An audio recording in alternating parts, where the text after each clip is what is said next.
서울의 주요 교통 중심지인 서울역을 나서면 가장 먼저 눈에 띄는 건물은 과거 대우그룹의 상징으로 불리던 서울스퀘어입니다. 이 건물은 대우그룹의 본사로 사용되었으며 한때 대우빌딩이라는 명칭으로 불리면서 대우그룹의 성공과 위상을 상징하는 장소였습니다. 서울스퀘어가 세워진 역사는 1977년으로 거슬러 올라가는데 이는 대우그룹의 창립자 김우중 회장의 사업 확장과 밀접한 관련이 있습니다. 김우중 회장은 1967년 대우실업을 설립하고 명동의 작은 사무실에서 사업을 시작했습니다. 이후 그의 탁월한 영업 능력을 바탕으로 회사는 성장했고 여러 차례 사무실을 옮기며 확장해 나갔습니다. 김우중 회장은 대규모 사업을 추진하면서 교통센터 건설 현장에 주목했습니다. 당시 정부는 서울역 인근에 교통센터를 건설하려 했으나 예산 부족으로 사업 추진에 어려움을 겪고 있었습니다. 게다가 교통센터 건설 현장에서는 대형 화재 사고가 발생해 공사가 중단된 상태였습니다. 이에 대우그룹은 해당 부지를 약 48억 원에 매입했는데 야당과 시민단체에서는 정부가 교통센터 부지를 대우그룹에 부당하게 매각했다며 비판했습니다. 그럼에도 불구하고 대우그룹은 이 부지에서 건물 공사를 재개해 1976년 지하 2층, 지상 23층 규모의 대형 빌딩을 완성했습니다. 이 건물은 대우센터 빌딩으로 명명되었고 김우중 회장의 사무실도 이 빌딩 23층에 자리 잡았습니다. 대우센터 빌딩은 서울역 앞이라는 최적의 위치 덕분에 전국 각지에서 상경하는 사람들이 가장 먼저 접하는 랜드마크가 되었습니다. 대구 출신인 김우중 회장의 고향을 자랑스럽게 여긴 대구 사람들은 이 빌딩을 대구 빌딩이라 불렀고 제주 출신인 김우중의 아버지 김용하를 내세운 제주 사람들은 제주 빌딩이라고 칭했습니다. 어느 기자가 김우중 회장에게 이 빌딩의 기둥이 몇 개인지 묻자 그는 오영재가 기둥이라고 답해 화제가 되었습니다. 이 말은 단지 제주 출신 김용하를 의미하는 것뿐만 아니라 대우그룹이 서로 돕고 함께 성장해 나가는 의미를 내포한 표현이었습니다. 그렇다면 김용하와 그의 아들 김우중은 어떤 인물이었으며 김우중 회장에게 어떤 영향을 미쳤을까요? 김용하는 제주 출신의 선비로 평양고등보통학교를 졸업한 뒤 일제강점기 하에서 관리 생활을 시작했습니다. 그러나 일제의 억압에 불만을 품고 관리 생활을 그만두고 일본 도쿄의 법정대학으로 유학을 떠났으나 경제적 어려움으로 2년 만에 유학을 중단하고 경성제국대학에 입학했습니다. 졸업 후에는 대부사범학교 교사로 일하며 박정희 대통령을 제자로 가르쳤습니다. 김용하 선생은 박정희에게 깊은 애정을 쏟았고 박정희 또한 그를 매우 존경했습니다. 이 인연은 김우중에게도 영향을 미쳐 김우중과 박정희 대통령의 관계 형성에 중요한 밑거름이 되었습니다. 김우중과 박정희 대통령의 첫 만남에 대해서는 여러 설이 있습니다. 한 설에 따르면 1961년 박정희의 군사정변 직후 젊은 김우중이 박태준 비서실장을 찾아가 박정희와 면담을 요청했습니다. 당시 김우중은 낡은 사진을 보여주었는데 사진 속에는 김용하 선생과 박정희가 함께 있었습니다. 이 사진을 본 박정희는 김우중을 자신의 집무실로 불러들이며 따뜻한 인사를 건넸고 이때부터 두 사람의 인연이 시작됐습니다. 또 다른 설에서는 박정희 대통령이 제주도를 방문했을 때 투지사로부터 대구사범학교 교사였던 김용하 선생의 사진을 보고 관심을 보였다는 이야기도 전해집니다. 이 인연을 통해 청년 사업가 김우중은 청와대로 불려가 대통령과 만남을 가질 수 있었습니다. 박정희 대통령은 김우중에게 어떤 도움을 줄 수 있냐고 물었고 김우중은 아무런 도움도 필요 없다. 그냥 두면 성공할 수 있다. 라고 답했습니다. 이에 박 대통령은 김우중의 멘토 역할을 자처하며 친밀한 관계를 이어갔습니다. 1974년에는 교통부가 서울역 맞은편에 짓던 교통회관에 김우중이 입주할 수 있도록 주선하기도 했습니다. 이 부지는 결국 대우그룹의 본사인 대우빌딩 자리가 되었습니다.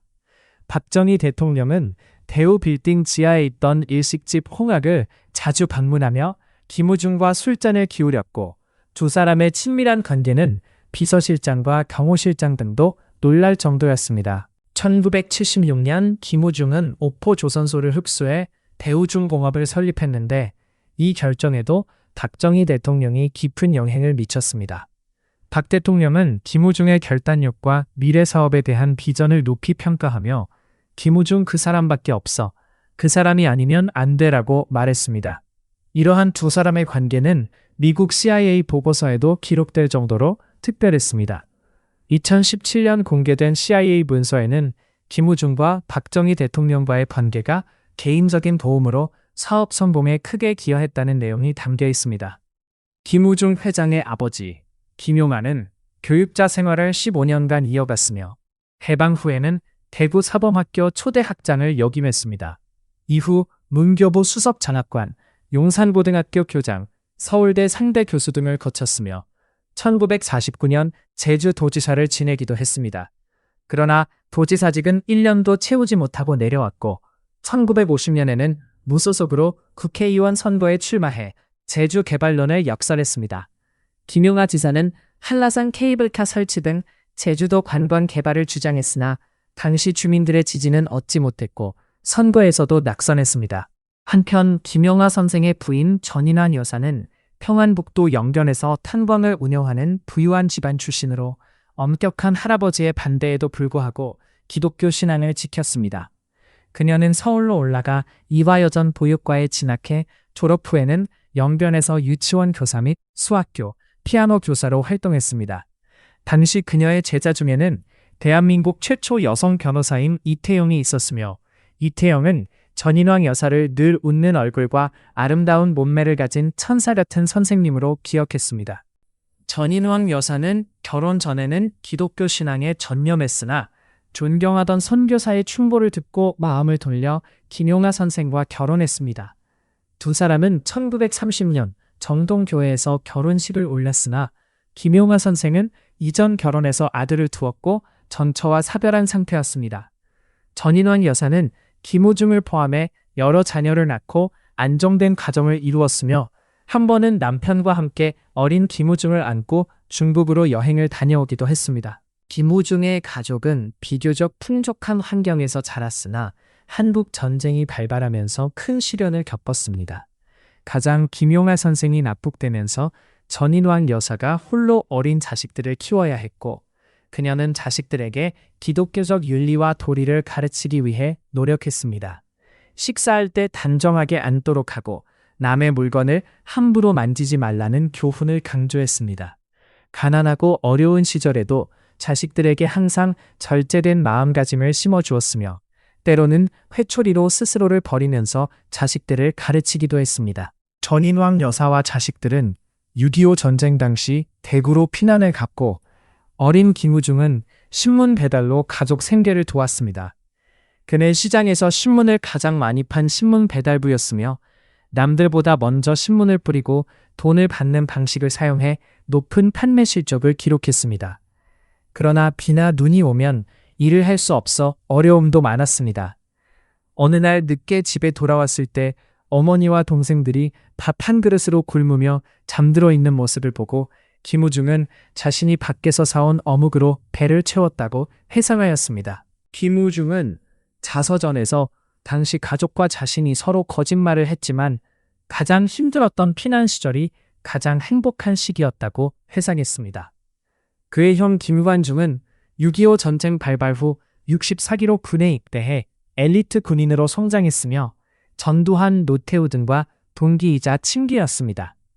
김관중은 진급을 일부러 미루며 주말에 동료들과 술을 마시기도 했으나 정승화 장군의 추천으로 장군으로 진급할 수 있었습니다.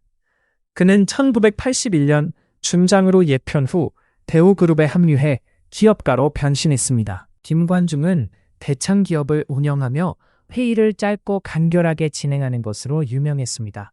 그는 동생 김우중과도 돈독한 관계를 유지했고 김우중이 대우 사태로 어려움을 겪을 때 가장 먼저 대창기업을 정리해 형제애를 보여주었습니다. 김우중은 형 김관중을 내가 흉내낼 수 없을 정도로 낭만적이고 거무스름한 분이라고 평가했습니다. 김관중은 생일마다 회사 이사들을 집에 초대해 포커나 코스톱을 즐기며 인사 발령 때 진급할 사람을 선별하는 독특한 방식을 가졌습니다. 또 다른 형 김덕중은 대구 출신으로 경기고를 졸업하고 6.25 전쟁 중 학도병으로 참전했습니다. 전쟁 후 미국으로 유학가 위스콘신대와 미주리대에서 경제학을 공부했고 귀국 후 서강대 교수로 재직하며 한국 경제 발전에 중요한 기여를 했습니다. 1976년 대우실업 대표이사로 재직하며 동생 김우중의 사업을 지원했고 경영 리더로서 냉철한 판단력과 참된 리더십으로 평가받았습니다. 이후 아주대학교 총장을 역임하며 대학 개혁을 추진했고 교육부 장관으로서도 실무적이고 소탈한 업무 스타일로 주목받았습니다. 아주대학교와 대우의 인연은 1977년으로 거슬러 올라갑니다. 당시 대우실업 사장 김우중은 53억 원을 출연해 아주공과대학을 인수했고 이후 대학은 대우그룹의 지원을 받으며 급성장했습니다. 1995년 김덕중이 아주대 총장에 취임했을 때 대학 내에서는 긍정적인 분위기가 형성되었으며 그는 국민의 정부에서 교육부 장관으로 임명되어 대학 입학 후 전공 선택제, 교수 평가제 등을 도입했습니다. 김덕중 장관은 관용차 대신 개인 차량을 이용하고 전용차 구입비를 학생 장학금으로 돌리는 등 소탈한 모습으로도 유명했습니다. 대우그룹 해체가 시작되면서 김우중 형제들 간의 갈등도 표면화되었습니다. 2000년 김덕중 교육부 장관이 물러난 뒤 아주대에서는 교수와 학생들의 퇴진운동이 벌어졌고 대우그룹의 빚이 대학에 전가되면서 아주대는 위기를 맞았습니다. 김덕중 장관이 추진한 대학 개혁은 일부에서는 부정적으로 평가됐지만 다른 관계자들은 그가 아주대의 이미지를 혁신적으로 끌어올렸다고 주장했습니다. 김덕중은 부인 박영주와의 사이에 일남일녀를 두었고 그의 손자는 현대자동차그룹 정의선 회장의 딸과 결혼해 정략결혼이 아닌 자녀들의 의지가 존중되는 결혼 문화를 보여줬습니다. 막내 동생 김성중은 대우그룹에서 재직하며 당시 직원들 사이에서 큰 인기를 누렸습니다. 그는 대우자동차 사장으로 임명되어 노사 문제 해결에 뛰어난 능력을 발휘했으며 파업 현장을 몇 마디 말로 진정시키는 힘을 보여주었습니다. 김관중 형조차도 그를 존경하며 특유의 친화력을 높이 평가했습니다. 김성중은 대우중공업, 대우정미를 거쳐 대우자동차를 책임졌고 1993년에는 협력업체였던 한국델코전지를 인수해 독립 경영하며 세계적인 배터리 업체로 키워냈습니다. 많은 사람들은 그가 김우중과 함께 있었다면 대우그룹의 운명이 달라졌을 것이라고 추측합니다. 김우중의 유일한 여동생 김영숙은 서울대 출신의 석학으로 한양대 경영대 교수 윤석철 박사의 부인입니다. 윤석철 박사는 경영학계의 독보적인 인물로 알려져 있으며 김영숙 씨는 오빠들에게 집안일 외에는 거의 말을 하지 않는 것으로 전해집니다. 김우중 회장의 형제는 총 6남 1녀로 오남 1, 태중, 관중, 덕중, 성중 그리고 영숙이 있습니다. 2003년 북한에 납북된 것으로 알려진 김은중 씨가 자신을 김우중의 형이라 주장하며 가족 상봉을 희망했으나 김우중 가족은 이를 거절했습니다. 통일부 관계자는 당시 김우중 형제들 중 일부가 와병 중이거나 해외에 있어 상봉 주체가 없다는 점을 이유로 들었습니다. 1985년 6월 11일 제주도의 우당 도서관이 완공되어 김우중 회장과 그의 형제들이 아버지 김효마의 교육 정신을 기리기 위해 제주시에 기증하는 행사가 있었습니다. 이 행사는 전인원 여사의 간절한 바람과 기도 덕분에 이루어졌고 자식들은 모두 그녀의 기대에 부응해 평균 이상의 성공을 거두었습니다.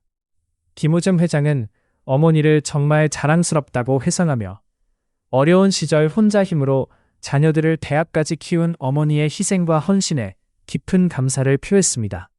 그는 경영 철학 중 희생 정신이 어머니에게서 크게 영향을 받았다고 강조했습니다. 전인왕 여사는 독실한 기독교 신자로서 하루에도 4번씩 기도하고 찬송을 하는 모습을 늘 지니고 있었습니다. 김우중 회장은 어머니가 보여준 신앙과 헌신이 자신의 삶과 경영 철학에 큰 영향을 미쳤다고 말했습니다. 오늘 이야기는 여기까지입니다. 흥미롭게 보셨다면 구독과 좋아요 부탁드리며 지금까지 역사 비디오였습니다.